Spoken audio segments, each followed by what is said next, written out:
മലങ്കര സഭയുടെ കീഴിലുള്ള പള്ളികളിലെ സെമിത്തേരികളിൽ ശവസംസ്കാര ശുശ്രൂഷ ചടങ്ങുകൾ നടക്കുമ്പോൾ 1934 സഭാ ഭരണഘടന ഒരു നിബന്ധനയായി വെക്കാൻ വേണ്ടി പാടില്ല എന്നായിരുന്നു സുപ്രീം കോടതി നേരത്തെ നിർദ്ദേശിച്ചിരുന്നത്.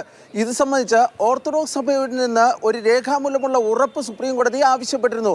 ഇതിന്റെ അടിസ്ഥാനത്തിലാണ് ഓർത്തഡോക്സ് സഭയുടെ പരമാധ്യക്ഷൻ ഇപ്പോൾ സുപ്രീം കോടതിയിൽ സത്യവാങ്മൂലം ഫയൽ ചെയ്തിരിക്കുന്നത്.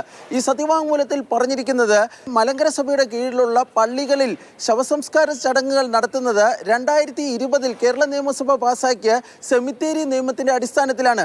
സെമിത്തേരി നിയമത്തിലെ 3-6 വകുപ്പുകളിൽ എങ്ങനെയാണ് സംസ്കാര ചടങ്ങുകൾ നടത്തേണ്ടതെന്നതിനെ സംബന്ധിച്ച് വിശദീകരിച്ചിട്ടുണ്ട്. സെമിത്തേരി നിയമപ്രകാരം മറ്റു വിഭാഗത്തിൽപ്പെട്ടവർ മരിക്കുമ്പോൾ അവരുടെ ശവസംസ്കാര ശുശ്രൂഷ ചടങ്ങുകൾ മറ്റ് സ്ഥലങ്ങളിൽ വെച്ച് നടത്തിയതിനു ശേഷം ഈ മലങ്കര സഭയുടെ പള്ളി സെമിത്തേരിയിൽ കൊണ്ടുവന്ന് ഈ സംസ്കാരം നടത്താമെന്നാണ് രേഖപ്പെടുത്തിയിരിക്കുന്നതെന്നും ഈ സത്യവാങ്മൂലത്തിൽ വിശദീകരിക്കുകയും ചെയ്തിട്ടുണ്ട്.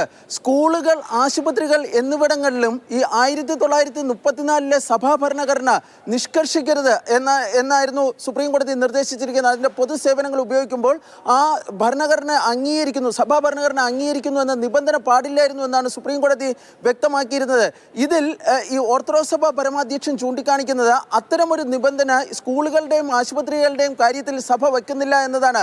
KS വർഗീസ് കേസിലെ വിധി പ്രകാരം ഈ മലങ്കര സഭയുടെ കീഴിലുള്ള സ്കൂളുകളുടെ ഭരണം നടത്തുന്നത് അല്ലെങ്കിൽ ഭരണം മുന്നോട്ട് കൊണ്ടുപോകുന്നത് കേരള വിദ്യാഭ്യാസ നിയമത്തിന്റെ അടിസ്ഥാനത്തിലാണ്. അവിടെ ഒരു വിഭാഗത്തിൽപ്പെട്ടവരോടും വിവേചനം കാണിക്കുന്നില്ല എന്നാണ് ഇപ്പോൾ ഓർത്തഡോക്സ് സഭയുടെ പരമാധ്യക്ഷൻ ചൂണ്ടിക്കാണിക്കുന്നത്.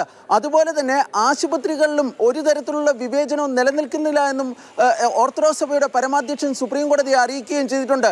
ഈ സത്യവാങ്മൂലം അടുത്തയാഴ്ച ജസ്റ്റിസ് സൂര്യകാന്തിന്റെ അധ്യക്ഷതയിലുള്ള സുപ്രീം കോടതി ബെഞ്ച് പരിഗണിക്കുന്നതാണ്.